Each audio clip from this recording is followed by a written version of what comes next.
Sa pagandahan yan, Amir. Sa mga ano, sa benefit.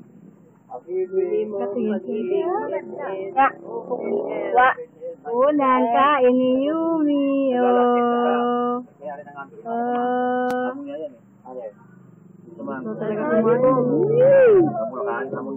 Kaya pala pinagsamit nito. Buti nakakawa ng ano nga dalag. Ano ba yung kinakain niya? Dila ng dalag.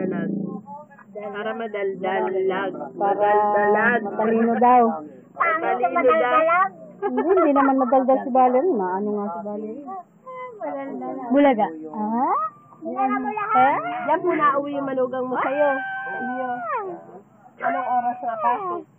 Ang patok niya ngayon dati, ang patok niya minsan sa araw. Daddy. Sa umaga. Daddy.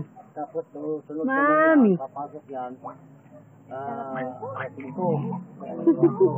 Araw. Ngayon, na-strict yung ang pasok niya. Wala siya kami sa trabaho.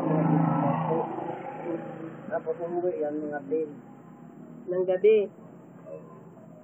Kasi ang Amber, magkakara yan hanggang alas 10 lang yan. Hanggang alas 10 lang. Oo, kakara na yan.